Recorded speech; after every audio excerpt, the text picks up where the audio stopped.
See, it's my perfectionist.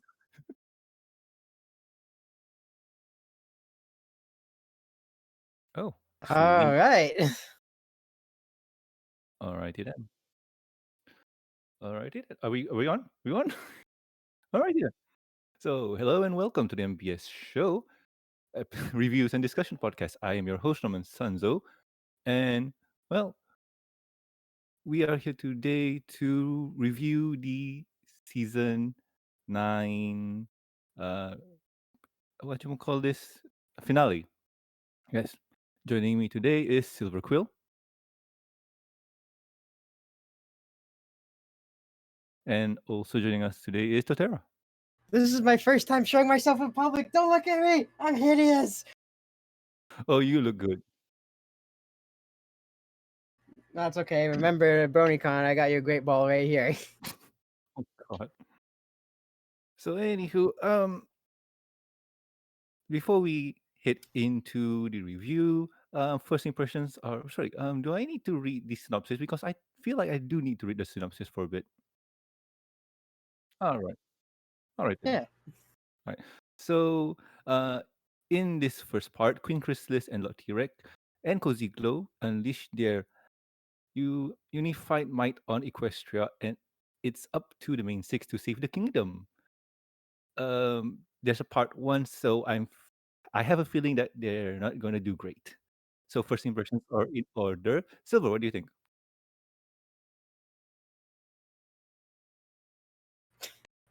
I mean, sorry. Okay. Oh, Silver. Sorry. The people on the YouTube channel, they say they can't hear you.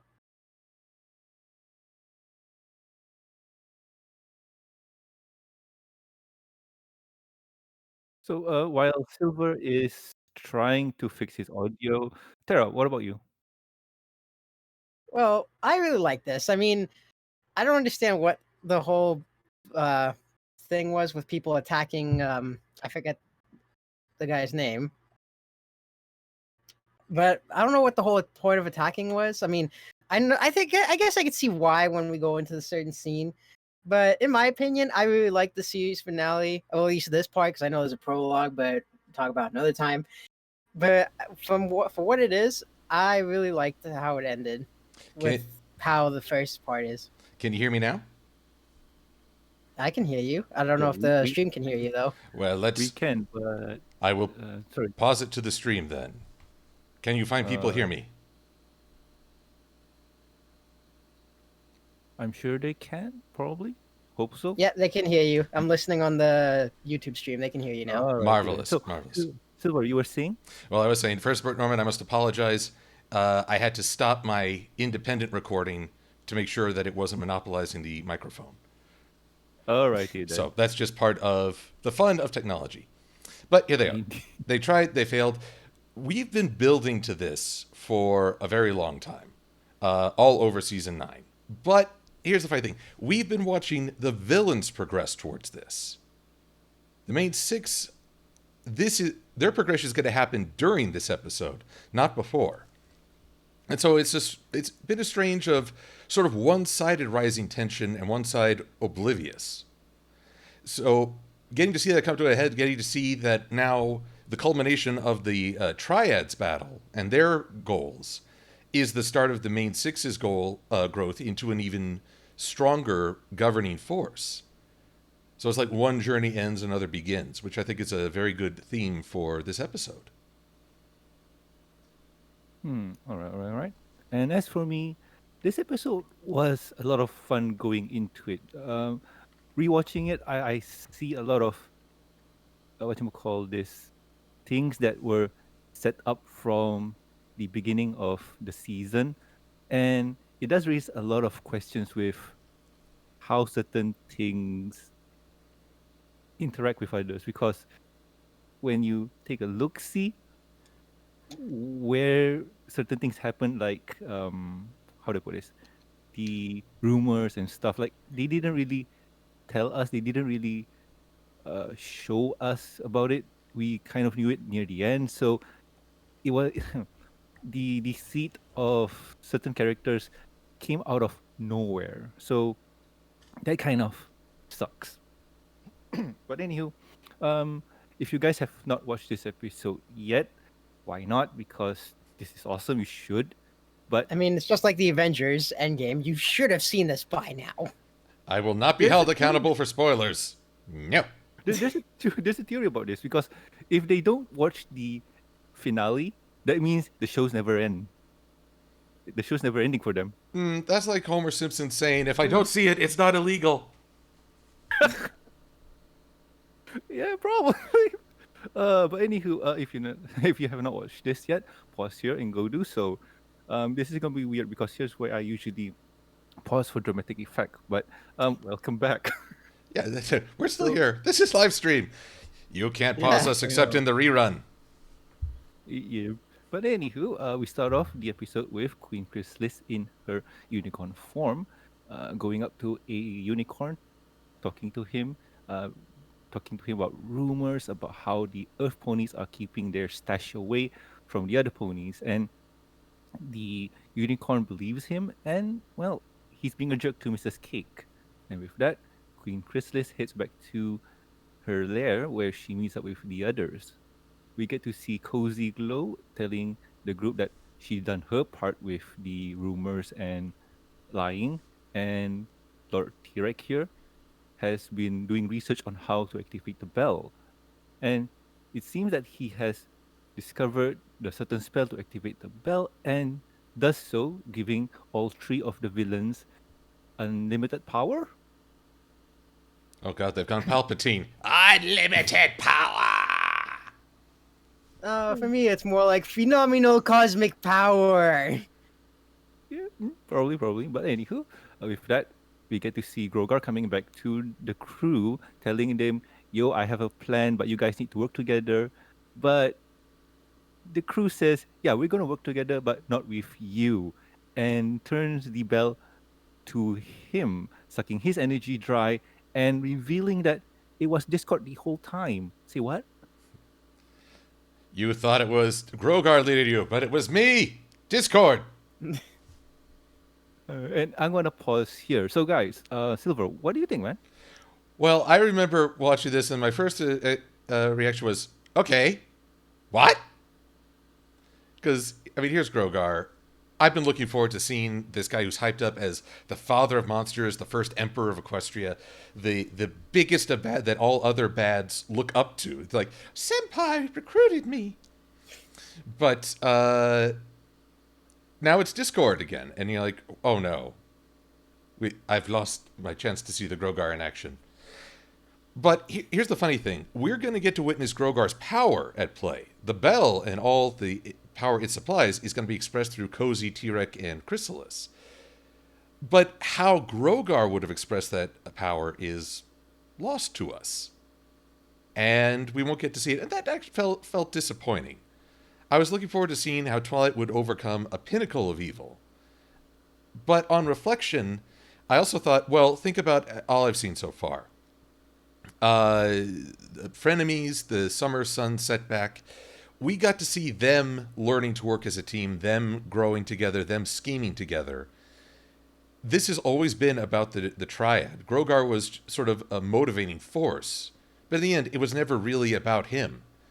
And so in hindsight, it makes sense, but in the moment, it felt disappointing.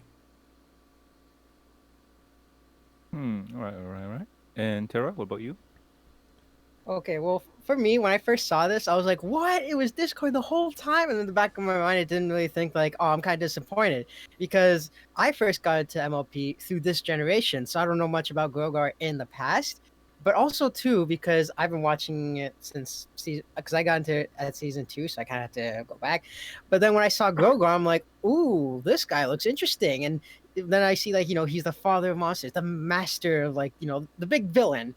So I'm thinking, oh, this is gonna be great. But then start raising questions where it's like, wait a minute, that Gogar wants the bell, but yet when they hide it, you think he would sense the power of his own bell when they were hiding it. And I talked about this when we talked about frenemies in the past, because it's like he's the father of monsters. He made these guys, so wouldn't he know that they're trying to turn his back against him? But then all of a sudden, we see that's Discord, so it's like, okay, makes sense because Discord didn't actually make them. Yeah, he's pretending to be Grogar, but he's not the real Grogar. And we see too how powerful Grogar can actually be, where Discord's chaos magic is gone. I mean, sure, T-Rex ate it, but his magic's just taken away, and it could be cast on to someone else if it wanted to be.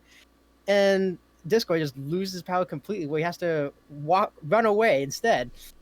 And I can see Yeah. why people are upset, because I was upset myself, because I was like, oh, but I was kind of looking forward to see this big villain and see how Twilight and the other main six would handle him. hmm I remember something that you said, Silver, in a previous episode.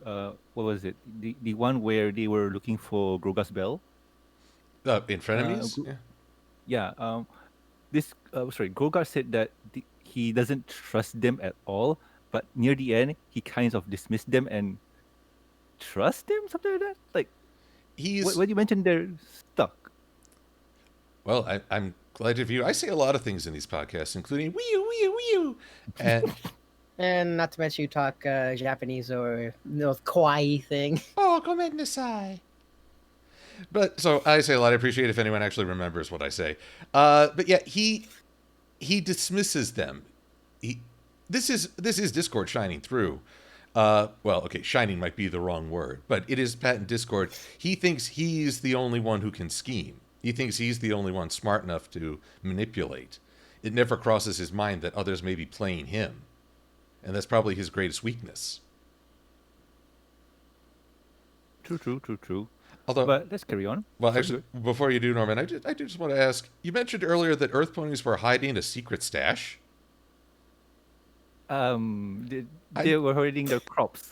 Okay, I was because well, I'm not against if the Earth ponies want to do that kind of farming, but yeah, did you bring enough for everyone? It ain't me, I swear. It's all on Terra. It's all on Terra. It's all Terra. Oh, Terra, is your OC really a mobile factory? No, Take the edge off. no, just because he has a tree on his back does not mean that he carries that kind of stuff. That Ooh, we know of. new OC confirmed. So anywho, I'm gonna carry on. Please do. So in the next in the next scene, we see Twilight in the royal throne room, getting ready to ascend to rule Equestria. She calls on Spike, telling him that, "Yo, Spike, I have a new position for you. I just made it up, and it's called the Royal Advisor. You've been with me for a long time now. Here's a medal, or whatever it is. I really want you on my side." They hug it out, tears are shed, and they head off to see the other, the other ponies, her friends. So, talking about her friends, we see the street of Canterlot bare and barren. Fluttershy and Rarity head to a store where they're gonna pick something up for Pinkie Pie, but it seems that the store is empty, and the Earth Pony vendor doesn't really want to sell anything to them at all except a rotten potato. So they say that they'll hit somewhere else and meet up with Twilight and Rainbow Dash. Um, Rainbow Dash tells the crew that, hey, clouds are clear, but somehow the other Pegasi didn't really seem excited in helping clean up the sky, and they seem to be a bit on edge, like something's going to go wrong. Rarity just says, "Oh, we're gonna change leaders from a millennia before, so everybody's got a bit jittery. So this is normal. This is normal." And the whole crew goes back to Candor Castle. And at the castle, we see Applejack being somehow shadowed over by a guard pony, and we see that the guard pony thinks she might swipe the cutleries. Like, there's something wrong with her. And it seems that Pinkie Pie, helping in the kitchen, seems that there's a lot of chaos going in there, like food fights between earth ponies and unicorns. That doesn't seem right at all. And talking about chaos, Discord appears. So Discord is here telling the crew that, hey guys, I have bad news. Remember King Sombra? It was kind of my fault. I'm sorry. And I also brought back the other three villains. Yay! So who wants to go party? Anyway, I'm gonna pause here. Tara, what do you think? I was first last time. Oh, that was Silva because Silva had to do sound check. I had to switch to you. Technical difficulties. Yeah. Yeah. So go, Torterra. Okay. Go. Well, I can't really say much, but I mean, the whole controversy of species being racist towards each other. I mean, I know the feeling because in my world, I don't like fire types, and water types don't like me. So that's the Pokemon world for you. But another thing too is that you think that because I love how Twilight, she from her past experience of like panicking and everything like that, she doesn't panic too much. So like, oh, a lot of ponies are missing. What's going on here? Instead, she's just like, oh, because she's got Rarity there, obviously, to be the voice of reason, saying, oh, they're all nervous about a new ruler. And even though she's still kind of calm about it, as things get worse and worse with the guard pony being around Applejack, and then all the muffins come out, that's when she starts worrying and talking to Rarity, being like, are you sure this isn't because of rule of change here? I mean, there's also social distancing, so that makes sense. But you gotta remember, this happened before all this happened. Very topical. Maybe slightly Anything more, Tara? inappropriate. I don't know. I mean, we have to keep our distance if we're not healthy. But anyway, Silver, what about you? Well, this leads to probably the biggest debate about this episode: Discord's role in ruining everything and basically making the situation worse, and also his punishment at the end, or lack thereof. Uh, this is his, in my eyes, this is his version of Lesson Zero. He decided that he's on board with this whole friendship thing. He wants to do it, but his own way. So he's gonna make a problem to help Twilight realize how far she's come. This isn't too different from Twilight and the One It Needed spell, except on a much grander scale because Discord's power itself is much grander. Uh, I forget how Dumbledore exactly said it, but as I tend to be rather exceptional, I make very exceptional mistakes. But yeah, they have every right to be mad at him, and he should be like 2 feet tall. If anything, when he's making excuses or justifications, you just dislike him all the more. But as I'm quoting, But sorry, go ahead. but as I'm quoting from other media, I think I should also quote the Ancient One on the apparent tribalism that's forced its way back into ponies. We never slay our demons; we only rise above them. So I don't think you can ever wipe out an awareness of some difference, even something superficial. You can, however, help people rise above that. Mm-hmm. But to me, what Discord was doing, right? Like he, how do I put this? His heart was in the right place, but the way that he did it was wrong. Like the reason he gave was okay. I was just trying to give Twilight some confidence in her ability because I see that she can be a good leader, but just needs the right push, right motivation. And I think what in part two, there's a lot I have to say about certain scenes, but when we reach there, I'll point it out. Actually, I do want to add though, I do Mm-hmm. like how Discord was kind of setting up for this part because I forget the name of the episode, but it's when Chrysalis, T-Rex, and Cozy Glow are trying to mess up the summer sun celebration. And I also pointed this out too in the past one, but I couldn't say because spoilers, we weren't there yet. Mm-hmm. But now I can say it. I feel like Discord teleported them, like teleported all of the main five in front of the triad on purpose, so that way they can explain their schedule, like the cue cards in front of them, so that they can mess things up for them. Only for all of them to work together and to see if Twilight would freak out, but no. Then Discord's like, "Oh, she's gonna freak out. Let's see." And then she did freak out, and Discord's like, "Oh, she learned her lesson." That's when you see Discord up in the clouds saying, "Your biggest lesson is coming soon." Hmm. I like that theory, especially as it takes advantage of the pony's crippling lack of an inner monologue and their strange need to exposit, like everything. The only way he could get more exposition out of them is if he teleported them onto the train, Oh yeah, yeah, yeah. because that dang train, it has some effect on the mind. So true, so true. But anywho, I'm gonna carry on. So in the next scene, we see Discord explaining the whole situation to the crew, including Princess Celestia and Luna. And I just by this point, I'm just repeating what I just said. So Princess Celestia just tears him a new one because what you did there was so dangerous that you guys are sorry that you have not only condemned Equestria, but you shattered Twilight's confidence. And talking about Twilight's confidence, hearing that Discord was there to be a safety net for them, crush Twilight's confidence in her role as a leader at all. So with that, Twilight strucks up a plan because, well, Twilight is Twilight, and thinking that she can do the job, recruits the pillars, talks to Starlight, telling her to get the students to safety, and telling her family-in-law to, well, keep guard just in case. And we see that in the next scene, we see that the villains are trying to use the chaos magic, and it doesn't go well for them because chaos magic is really, really strange and dangerous. So they scrap that idea and prepare to attack all of Equestria at once. Well, not really all of Equestria, but some of it.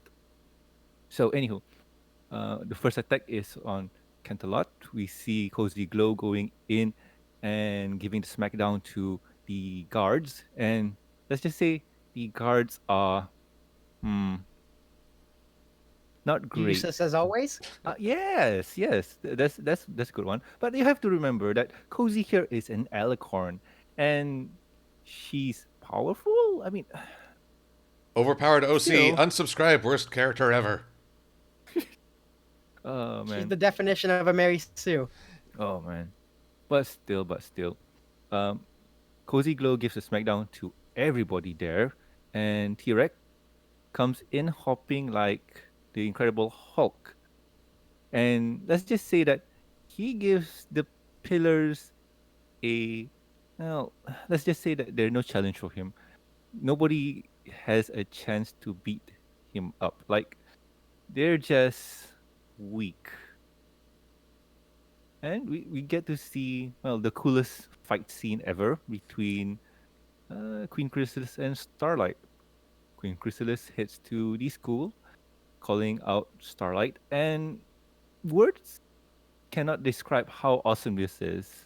Let's just say that this fight scene was done really, really well.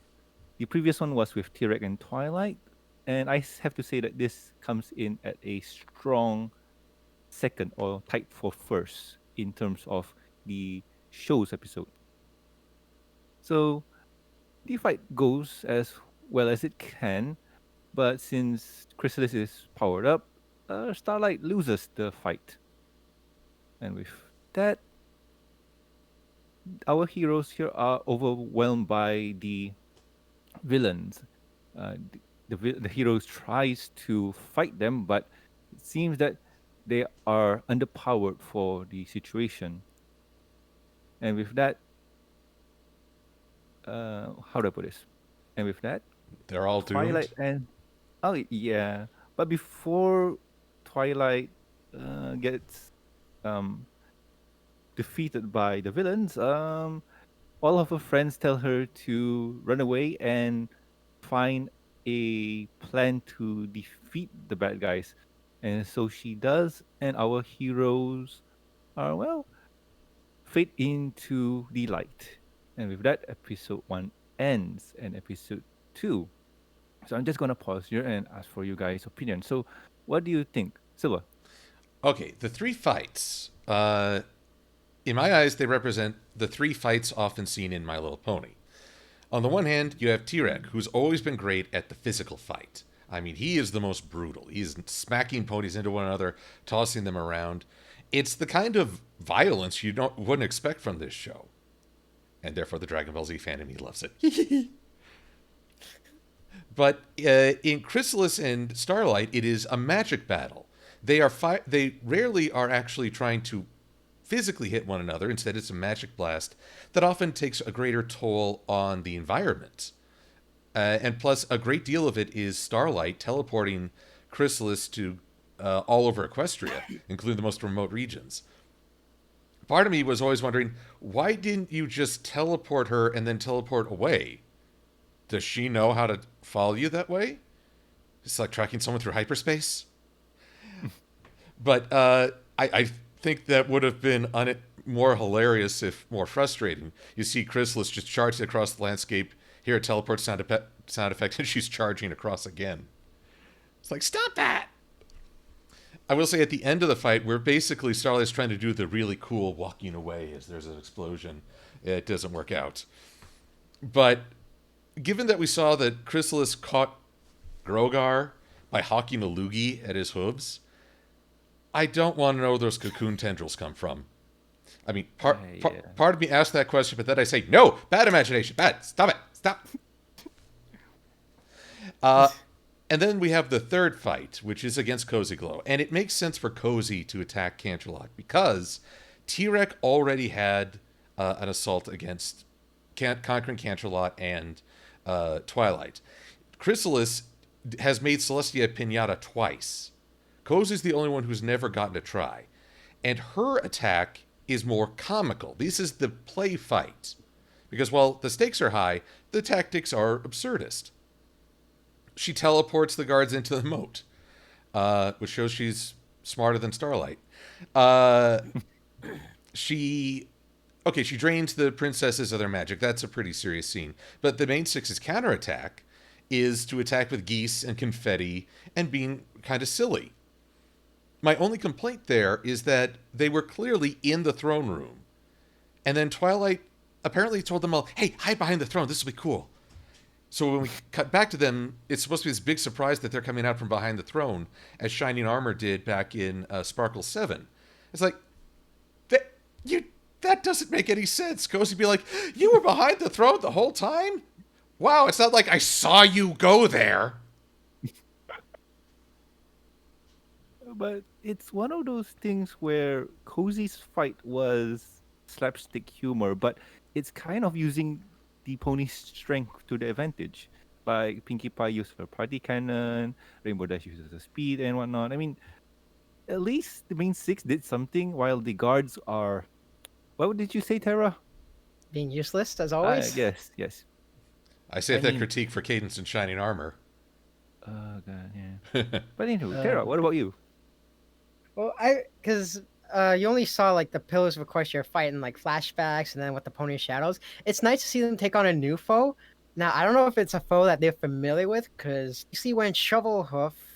What am I saying? Rockhoof.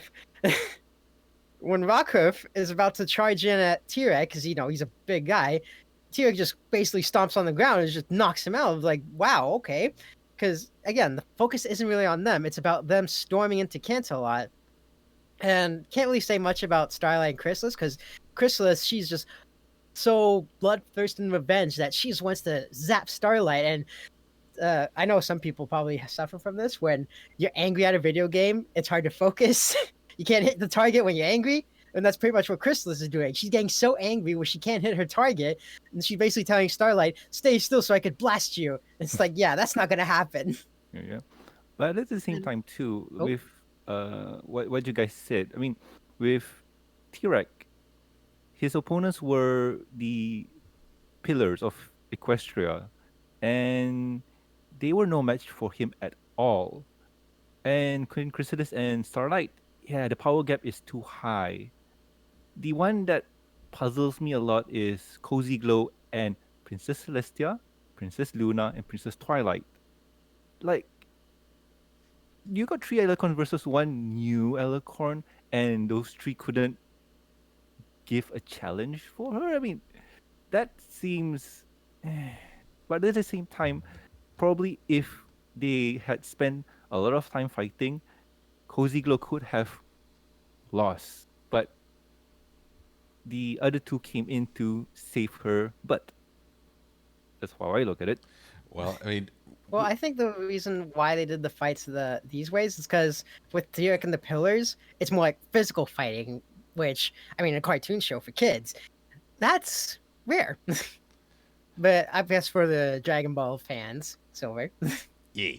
But also, And then, oh, sorry, but with sorry. with the three alicorns on versus one, it's true. But then she's also, I have a bell. Your power is invalid.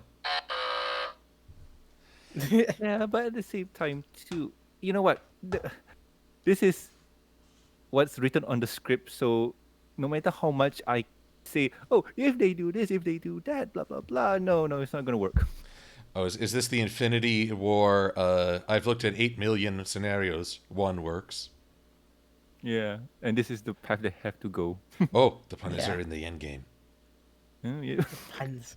So anywho, let's move on to part two. So we start off part two with the villains trapping the heroes in a cave down in Canterlot Castle. I'm assuming this is the same cave that Queen Chrysalis put Cadence in previously.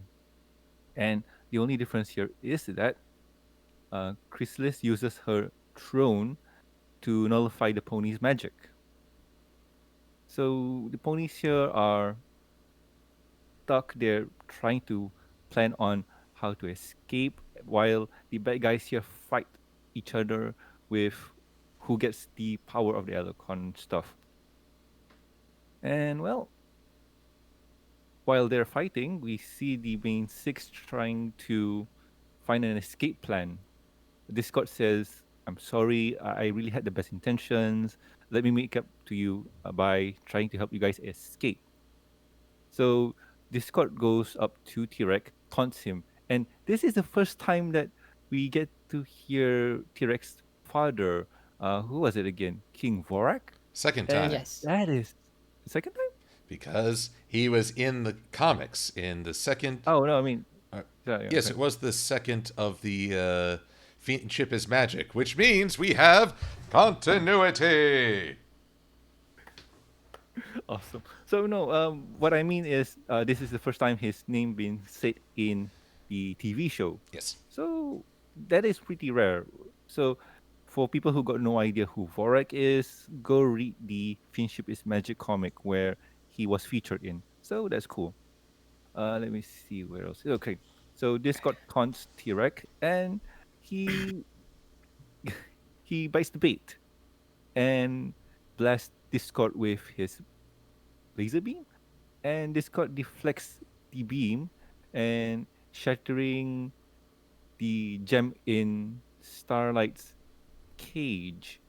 So she escapes and tries to do a whole lot of damage to the place, giving her enough time to free the main six out of their cell and getting them to escape. So while the ponies escape, they see an earth pony and sorry, a unicorn. My bad. They see a unicorn. Said unicorn says, "What are you guys doing here? You should go into hiding. Like I am going to hide in Celestia School for gifted unicorns." And the rest of the crew says, "This is bad. Like what Chrysalis said was true. So let's head to the place where we think Twilight might be." And said place is Twilight's castle, Ponyville. And in Ponyville, we get to see a lot of chaos here, where the Earth ponies from all over Equestria mm, probably gather and try to find a safe place. They fight for a bit, and Fluttershy steps in, saying that this is not right. We should work together. But the other ponies don't want to listen to her. In fact, they just tell her, "You guys should do something because you are the hero." So they think of a plan where, well, not really think of a plan. They think where could Twilight be because she's not in her castle, and well, she's at the Crystal Empire. And I have to say that them traveling to the Crystal Empire in that short span of time is amazing. You know what's even more amazing? What? They literally were told, "We're sorry, ponies. Your princess is in another castle." Eh, yes, so true. Um, but anywho, they meet up with Twilight, and Twilight is going crazy, losing her confidence. Like she is not having any of it. Like she says she's a failure. She says she doesn't know what to do. And why did you come to me? Because I fail you guys. Like you didn't even need my help to escape. And the rest of the crew says like, Twilight, this is the norm. We are always in a bad situation, and we always rises. I'm sorry, we always rise from every occasion. And I'm gonna pause here because I've been babbling for a long time. Silver, what do you think? Well, I'm going to start with expressing my amazement slash frustration at Shining Armor's defenses because let's go through this. The increased guard did not work, mostly because he never trained them to fight well. The shards that block unfriendly magic actually helped the villains. Funny enough, the aerial blockade of all those fans never really came into play. But what I consider to be the most absurd defense in Sparkle 7 was actually the winning one. They would have bested Cozy Glow if not for the intervention of the others, all because they hid behind the throne. Even though, again, they just sort of went in there after already been seen. But I'm just like, ah. But now that that's all gone south, I love the dynamic between the three villains. A triad is three elements caught in a stalemate. They have no harmonizing force, merely the fact that if one attacks the other, they open themselves to backstab. So it's only because all three are on an equal plane that they can work together. The minute you remove that mutual animosity, the ponies, especially Twilight, they are at each other's throats once again. It's a steady stream of trying to outmaneuver one another. They're going to lose, if only because they have no harmonizing dynamic now. So, as for Discord and his aid in their escape, that's going back towards fixing the mistake you caused. To say that that undoes everything is... Sorry, this is not something you can just one and done. So that's going to be a much longer process for him. I do think, though, that the humiliation and abuse he suffers shows that he's getting a comeuppance, which in some ways can temper my frustration with him. So, and then, this will break your heart. Sugar Belle is still with the apples and Big Mac is defending her. That makes me swoon. But Lyra is back in Canterlot, not with Bon Bon Sweetie Drops. That's just... we just saw that this is their first fight. And I've ragged on Kids and Shining Armor in the past, but that's because I feel they have potential to be more proactive, and yet they're always just standing on a throne waiting for the heroes to come to them and help them. They aren't the ones encouraging Twilight or helping her reaffirm herself. They're waiting for the main six to come and do that. And I just feel like their characters are always forced into the sidelines. The same as saying, be on the defensive for the Crystal Empire. They already spent the season premiere getting captured and humiliated by Sombra. I think they deserve a chance to show their best. All right. Before I pass it on to Tara, I just have to point out something here. So probably Silver, you can add something to it because when things are getting worse, there's always that one thing that can get even worse, and that thing is Wendigos. They're real. They're not mythical, like how the ponies think they are. And it seems that the Wendigos are back and they are causing trouble. We get to see certain ponies rise up to the occasion, and we also get to see Sandbar's parents. That's cool. And yeah, let's just say that things are getting worse. So anything to add to that, Silva? Stick around Equestria long enough, and I realized that any myth will prove true. Daring Do was a real person. Aoizotl was a real being. Grogar was not just a terrible myth in history. The Idol Boreas was real, so on and so forth. Wendigos are real. I worry for the ponies' collective imagination in that they don't actually imagine anything except the worst case scenario. So Twilight's right in her element right now. Oh, true that. Alrighty then. And Tara, what about you? Well, I'm pretty much going to add on here what Silver said about Cadence's shining armor, because I really want them to have some. I want to have them in the spotlight as well, because most of the time you see them, it's just for like little small episodes or like family get-togethers. But when it comes to something more serious, it's always about the main six. Like I understand they're the main focus of the whole series, but I know in the one season opening, I believe it was season 4 or 5. I don't remember the one where Starlight Glimmer took over the village. And instead of the main six saving the day, it was these characters that we just met. And after they got their cutie marks back, they helped the main six and they saved the day. So what I wish what could have happened is that maybe start when Applejack tells Starlight, "Go find Twilight," and she goes find them, and then her Twilight and maybe Kane's shining armor get any character really, and then they can retaliate and attack the castle instead of always relying on the main six. Like I understand that also too, they're going to be the future rulers of Equestria, but I still want at least Cade's shining armor, or at least a few other characters that are always in the background or on the side to have have a moment in the spotlight, because Cade's been messed up by Sombra and Chrysalis. Same with shining armor. Like they gotta at least fight back. They can't always be a punching bag. True, true, true, true. But at the same time, too, there's certain things like Starlight. There's one pony. She could recruit them. Like this is similar to the episode where Starlight was going to save the ponies. But I feel like having her do the job might not work well in this scenario here, because the thing is, Twilight's confidence is shattered, and she needs her friends to build her up, to regain her confidence.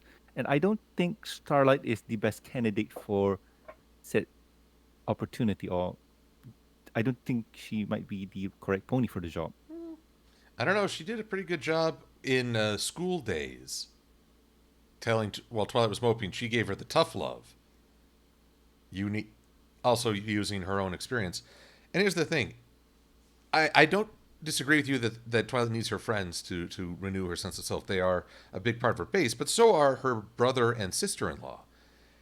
What would really work well is if Cadence was the one who went and got the ponies to bring them to the Crystal Empire. That would be a positive contribution without stealing the show. True, true, true, true. But anyhow, I'm going to carry on because this is going to be a short burst.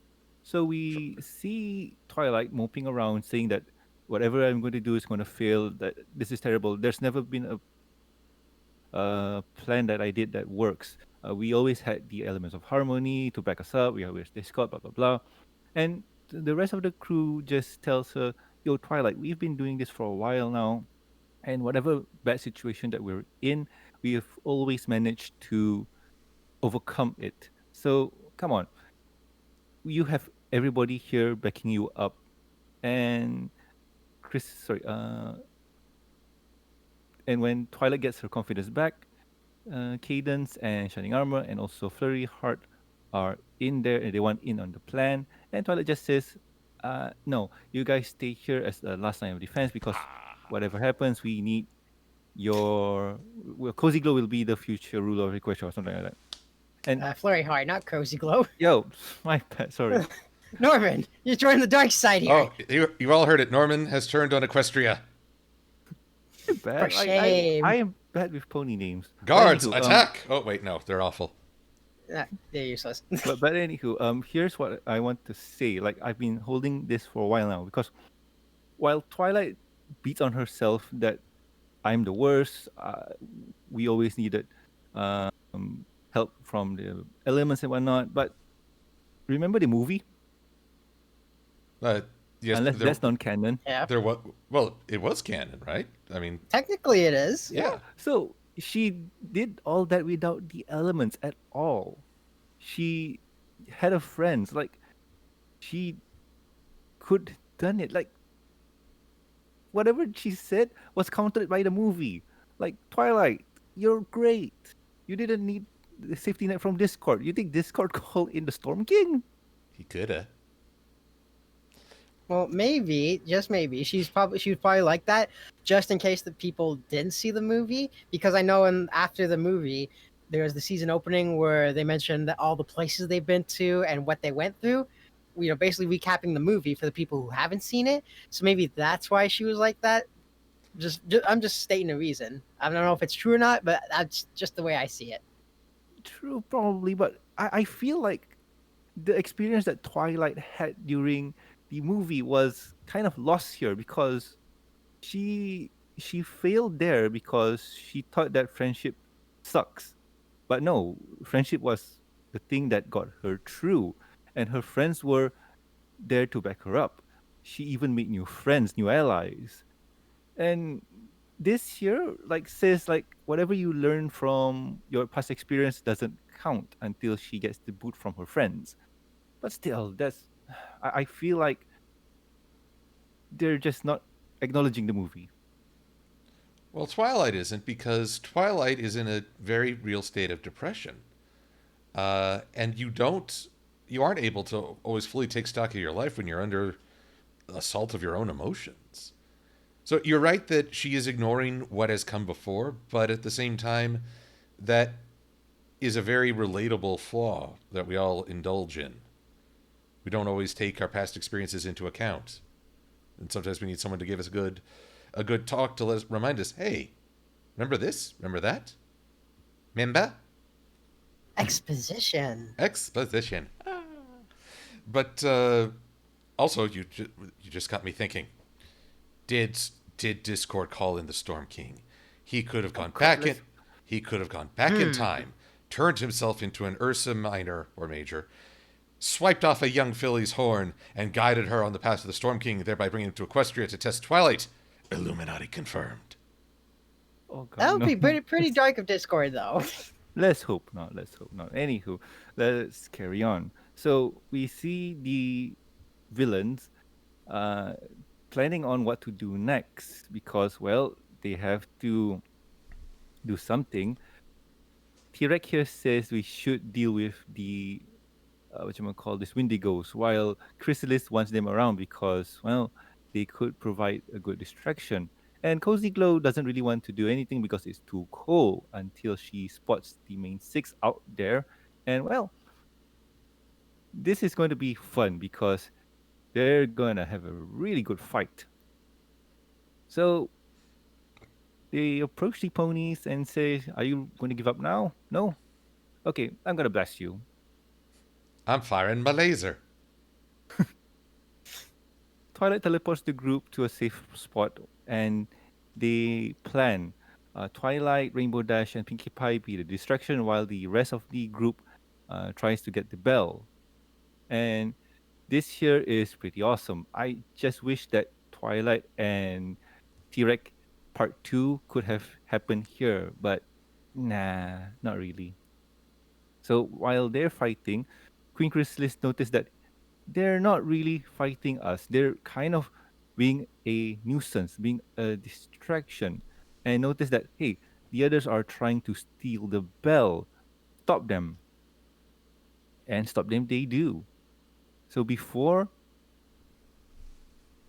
they could, well, run away or anything, Queen Chrysalis grabs Spike and says that surrender now or the dragon gets it. And they do. And well, let's just say that their time is almost up. The villains collect their powers and blast the heroes, but somehow there's a shield protecting them. The group says, "Oh, Twilight, that's awesome. That's a really one powerful shield you have there." But she says, "This is not me. What's going on?" And we see up on the hill the heroes. Sorry, not the heroes. The allies that they had up on the hills supporting them. Which is And with heroic. that, yeah, true, true. And with that, we have a pretty awesome or pretty good fight scene with the other ponies or other creatures also on. So I'm not going to go through this fight. You can go watch it yourself. But let's just say that Yak Smash is awesome. Pretty much imagine Endgame in the pony fandom. True, true, true, Oh. true.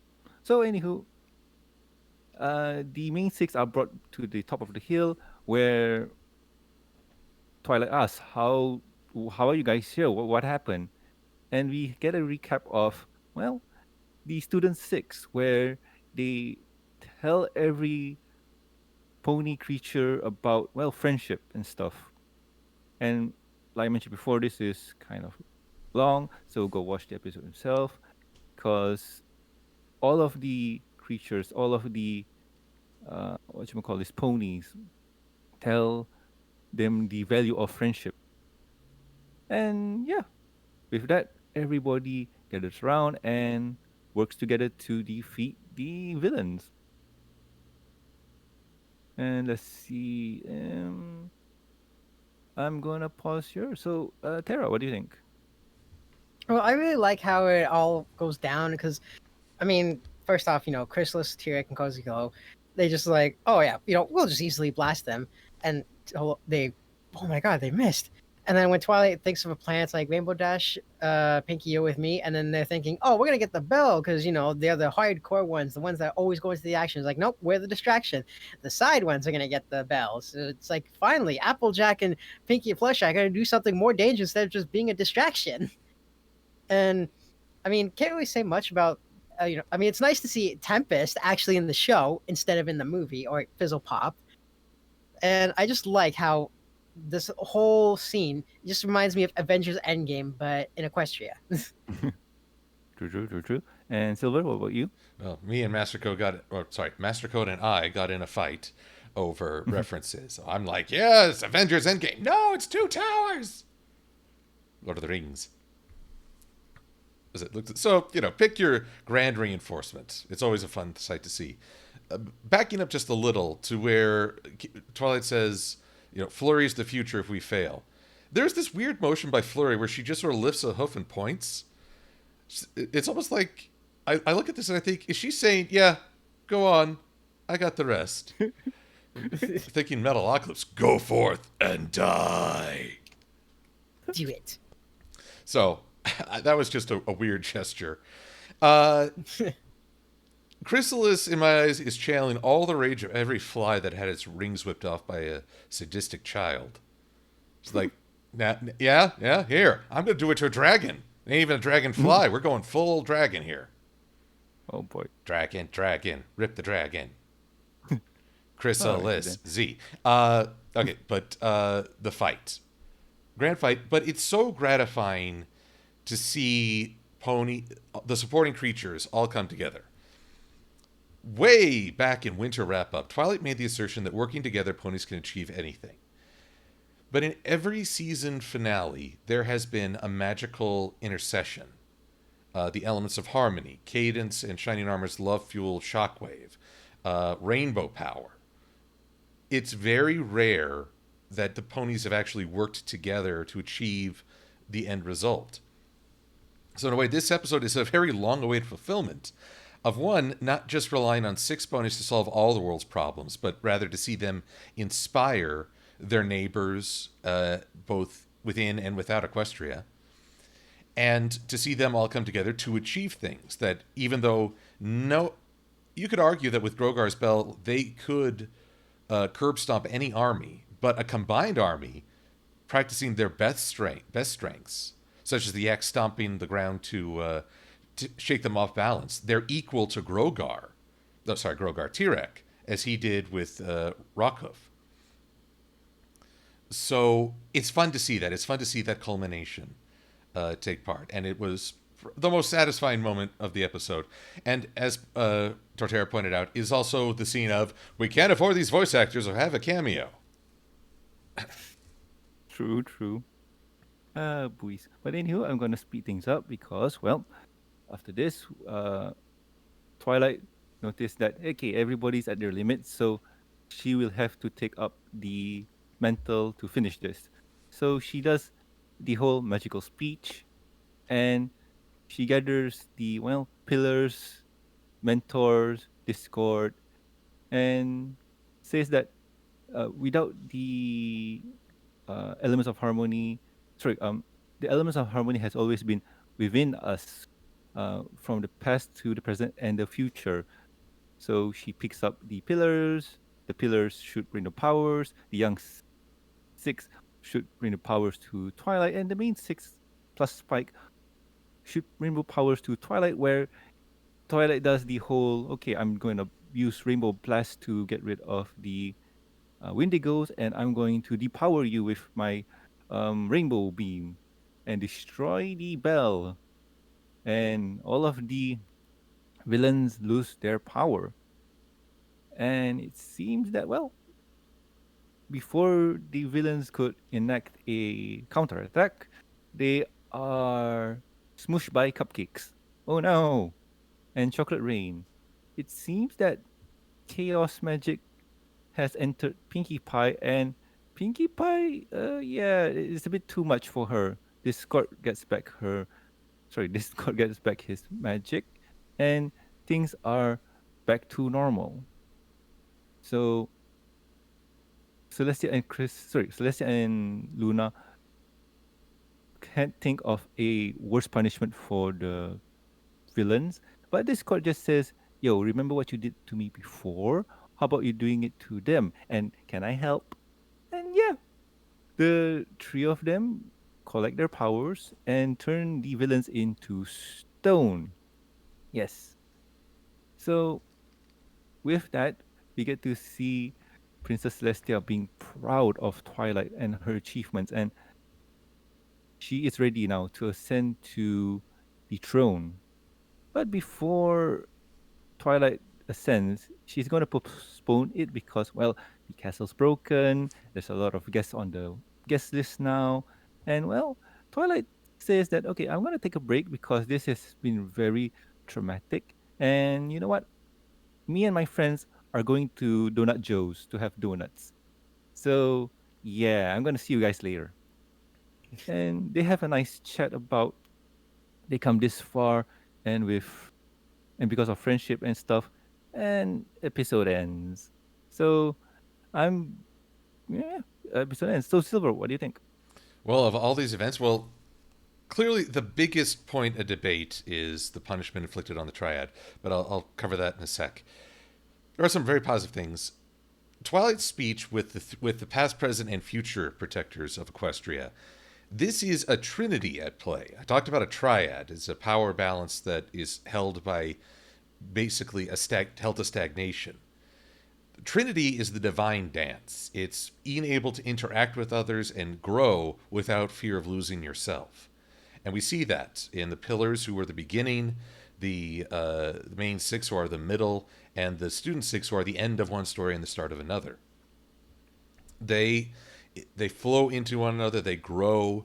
It's a sign of a very healthy balance. And as the show is very often emphasized harmony, I love the contrast between the triad and the trinity of powers.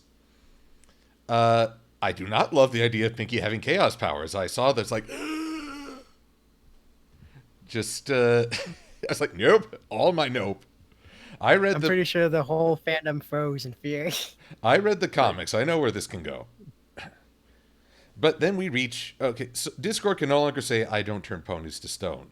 Some people have pointed out that while Celestia and Luna's magic blasted the giant cupcake, it was Discord's lightning that conducted the petrification. I don't know if that's true, that if it wasn't a combined power. But the big thing, Chrysalis and T-Rex don't get much sympathy. But people have reacted with very real horror to the idea of petrifying a child, if that is what Cozy Glow is. I'm not sold on the idea that she is a child. But at the same time, I can argue like 50 points for and against why she is or is not. But here's my thing. Ultimately, in a very real absence of information, I think they petrified an attempted murderer. She was fully conscious of her actions, fully willing to commit them.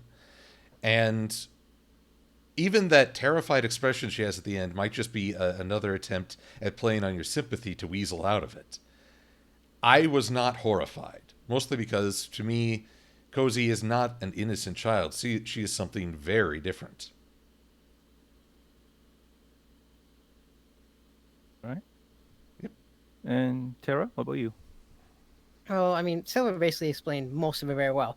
Me, I'm just theorizing at this point, but after the rainbow powers, they took away all the magic. You see Grogar's belt fall off to the side, like kind of rolling down the hill. And even though it's never addressed again, it makes me wonder, the bell is still there. Like, is it just a useless little bell, or is there some sort of still magic there? Like maybe Grogar's spirit is in there. And another thing too that I'm also curious about is when they turned Discord to stone, it was Celestia and Luna with the elements of harmony. But now it's Celestia, Luna, and Discord turning them to stone, which makes me wonder too, is that because Discord was able to break out of stone later on and they reformed him. Now I'm theorizing here again, is that maybe that the Discord helped them out and be together forever because he said that maybe in the season 10 comics, maybe just maybe they will break out, and while they break out, maybe Grogar's spirit might be in the statue with them because they basically harnessed his powers, and even though it got taken away, there might be a little fraction of it. So maybe Grogar might still be in there, and maybe they'll form up together and be like, okay, we're with the real Grogar. But again, I'm just guessing here. But in all, though, I liked how this ended. All right. Because even the ending too, where they're in Donut Joe's, it reminds me of the ending of season 1. Yeah, that's a nice touch. And well, I should have said final thoughts, but So Silver, final thoughts? Final thoughts. Well, I'm not going to say that this was a flawless ending. You guys have seen me being the joy of being on camera. I can be very physical in expressing my frustrations, but there were things that I wish could have been altered to give characters a better showing. But by and large, I really love seeing the culmination of the more positive messages of this show come together, and having some pretty awesome battles, great number of cameos, and a sense that they aren't saying all problems are done forever. This is the end of one era and the start of a new one. And the story does not end. We just are saying goodbye right now. Until the season 10 comics, of which I have great hopes. Oh, true that. And Tara, what about you? Well, I really like this. I mean, again, I can understand why people were upset at some points, but in the end, I still liked it. I liked the lesson, how when Twilight was freaking out, it's like, hey, we've been through ups and downs. Nothing is perfect. You'll always face problems, but we'll take it head on together. And then they face that problem, and then they find out that, the elements of the harmony were just a symbol of their friendship, but it finds out that's inside them the whole time. And I like that. I like how some episodes they point out a good lesson, and that nothing is going to be perfect in this world. You'll always face some problems. All right. And as for me, this episode was a lot of fun.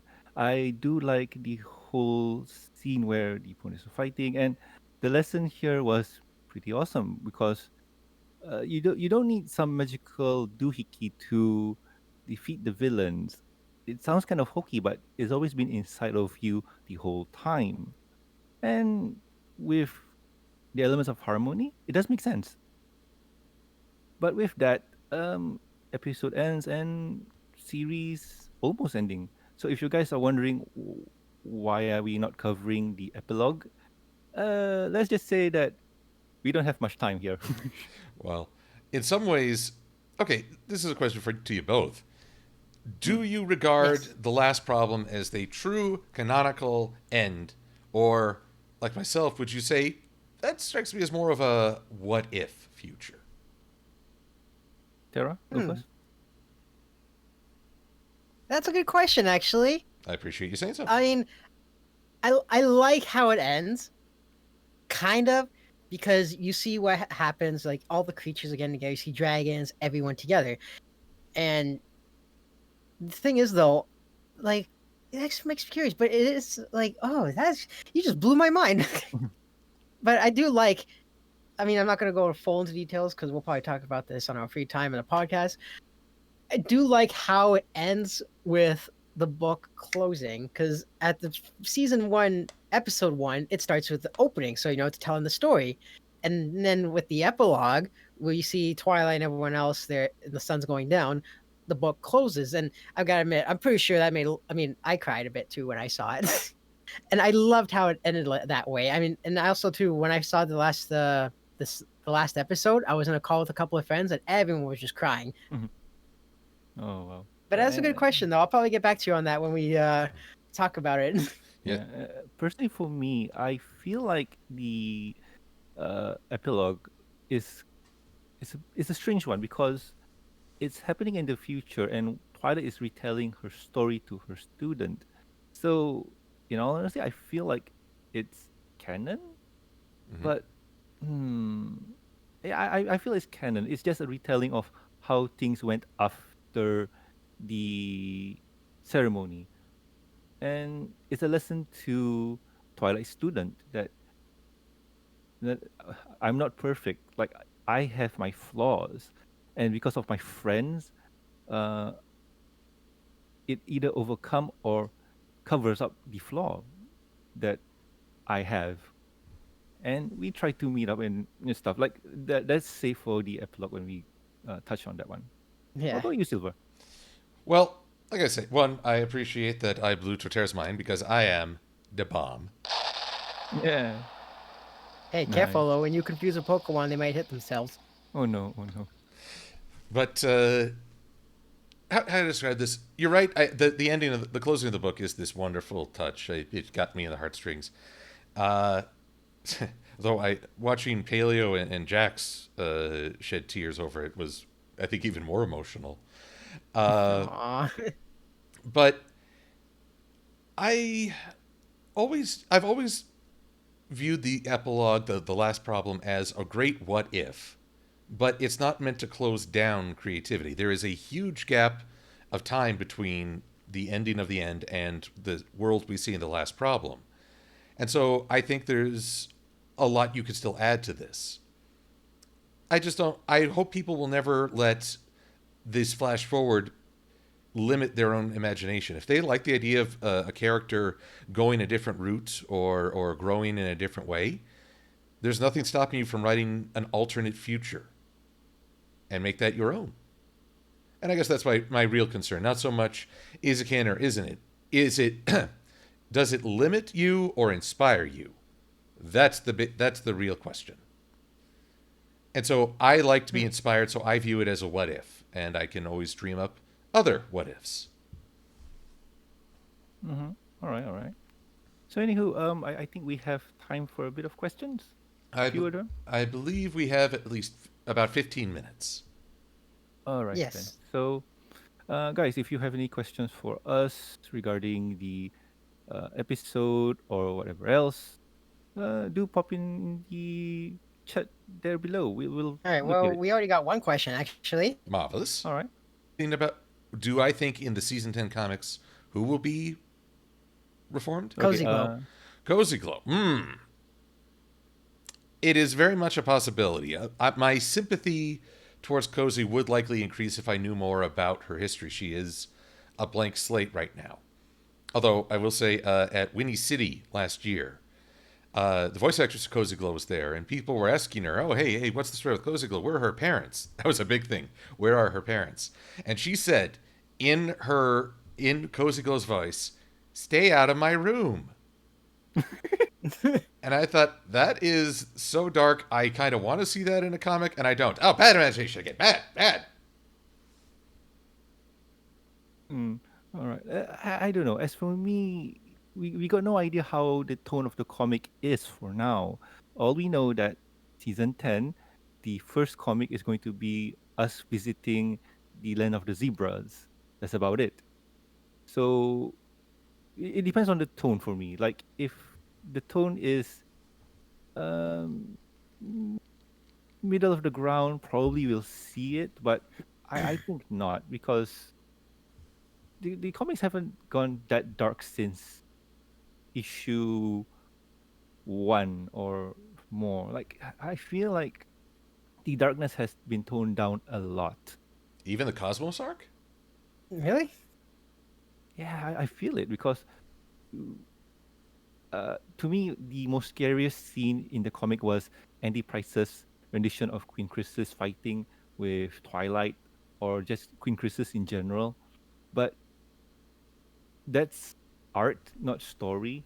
But I don't know. Like, I'm thinking here, and they have to have a really good reason to pull Cozy out, probably to admit to her crimes or something like that. I mean, probably, but the story has to be good. If not, we're gonna have another reflections arc on our hands. Hmm. I know I stated my reason about me theorizing about the villains reform or the villains coming back with Gorgar spirit, and then maybe they finally learn their lesson. So I can't really say much. I already made my thoughts. All All right. right, let's see here. This one says, "Why does Silver Quill think Cozy is not considered as a child?"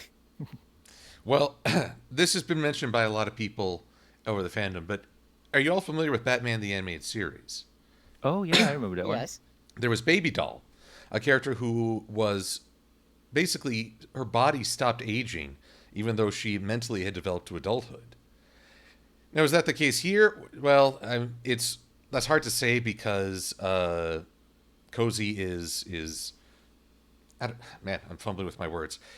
It's not a great idea to say, well, it happened in this show, so it could happen in this show. They're two separate shows. At the same time, an idea can take multiple representations.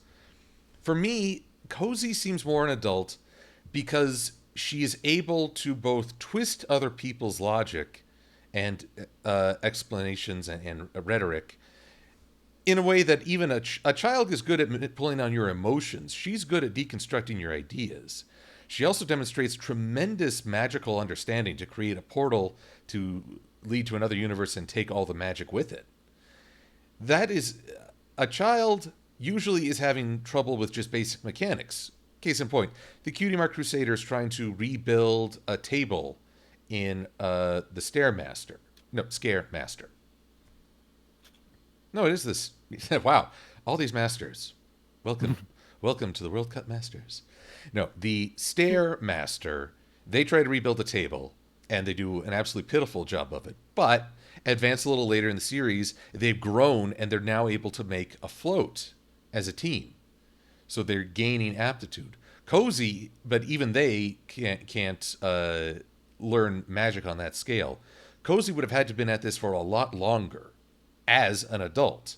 However, the way she expects power to immediately default to her is something that I think a child might fantasize about and might expect. She isn't willing to acknowledge her limited status. So that's an argument that she might be a child. There's give and take on and multiple arguments on either side, which leaves it a bit nebulous. So I'm just going to say, in the absence of a surety, I'm going to assume she's older than she lets on. That's That's one way to true. look at it. Yeah. We got enough for maybe one more question. Yeah, sure. All right. What? Here's a question. What do you think Luna and Celestial will be doing after retirement? Hmm. This one is going.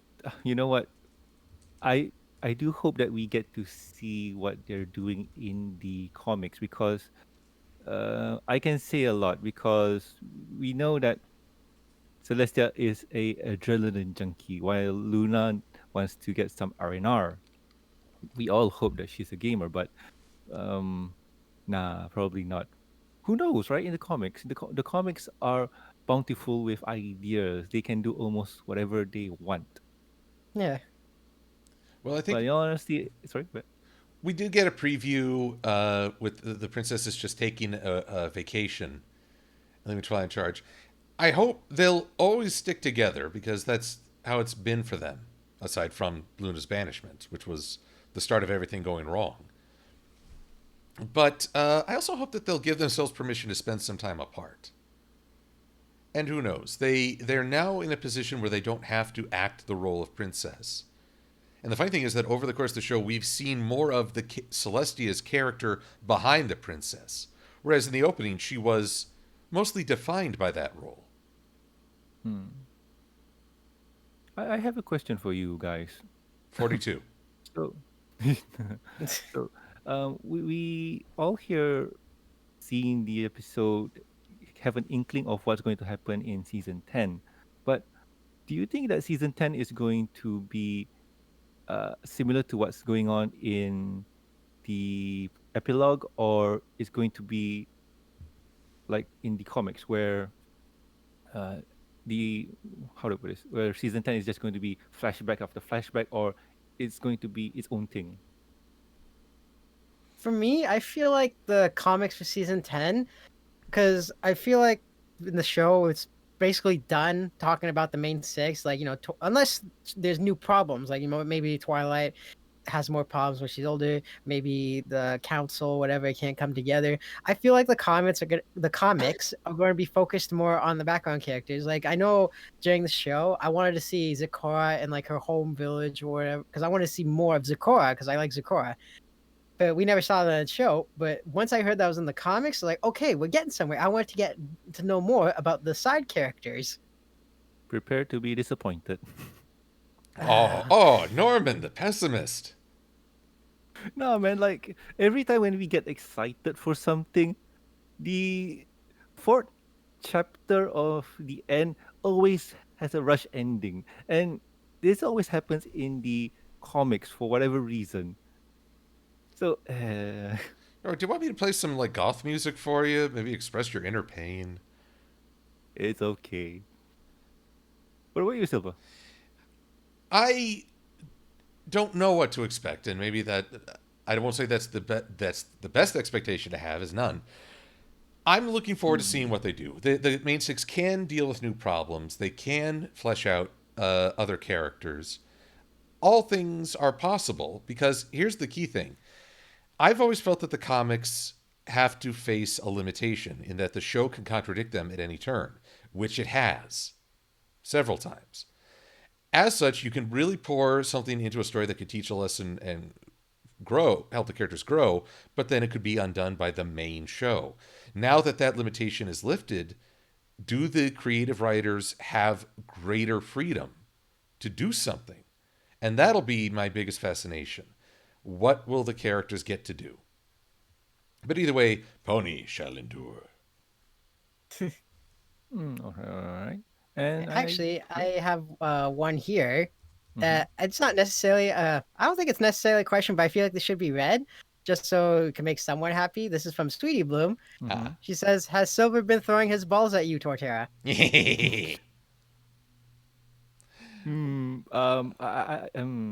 Well, as we Just Yeah. out of context, just want to point out she means these kinds, not the other kind. People, get your mind out of the gutter.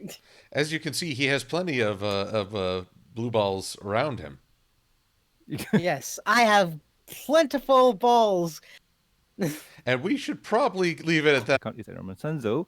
Silver, where can the good people find you? Oh, you're all going to find me lots of places. First off, you can find me later on this afternoon in the Lunar Hall, where I will be talking about Law and Order Equestria. Building off the punishment of the Triad, we're going to talk about equestrian justice and the conflict of what's the point of punishment. Oh, Then wow, that's a nice follow up. it worked out well. I wish I could say I planned this, but nope. Uh, on average, you can find me on Twitter under MLP Silver Quill. You can also find me on DeviantArt under the same name. You can support my videos on Patreon or Ko-fi. Just do a search for Silver Quill. On YouTube, if you search for Silver Quill or After the Fact, I Shall Appear. And on Fridays, I'm doing Fulfillment Fridays, where I work on Patreon rewards and usually artistic endeavors with a guest host. I just had a wonderful time talking with Dusty Cat last night. And I promise that while it's been a while since my last video, I am working on Point of No Return, which features an interesting comparison that I'm hoping people won't be expecting. So I will look forward Okay. to that. All right, all right, all right. And Tara, where can the good people find you? Well, they can't find me anywhere else on BABSConline because this is unfortunately my only panel appearance. But I do appreciate BABSCon accepting the application because this is my very first panel appearance. Well, at least online. But probably after this experience, I might head to BABSCon next year in person, and who knows? Maybe you guys will see me. I mean, I'll be honored if I got a couple of autographs signed. I mean, I never got that kind of treatment on like Silver over there. Oh, no. I'll ask for your autograph.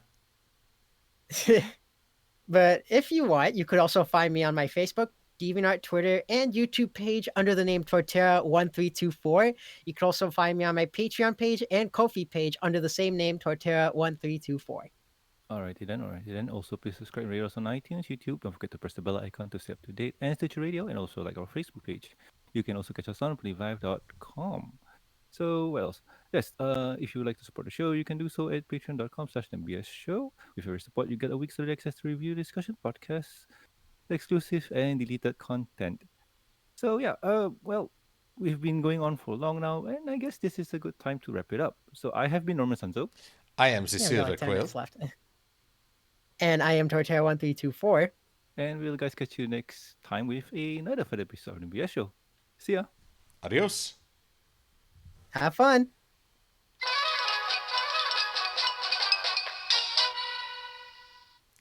And now I need to actually And- let people know that we're complete. Hey, this is ending. Hey, this is the end. Yeah, that was a lot of fun. This is the end, my January friend. I should mention we're still streaming, so save those profanities for just a little bit longer. Oh, mean, son of a biscuit. We never say nothing naughty like that. Nah. Like- This was a lot of fun, though. It was my very first panel appearance. True. There we are. There are so many panel rooms that it can be hard to find just the right one. True that. And 3, 2, 1. Are we done? We will be. I just need the go ahead from Nathan before I close the stream. But this was a lot of fun, and thank you to everyone in the audience for watching us. Yes, thank you, everyone. Yep. Thank you It was very a lot much. of fun, and even though Sweetie Bloom won't stop saying that I'm Looney's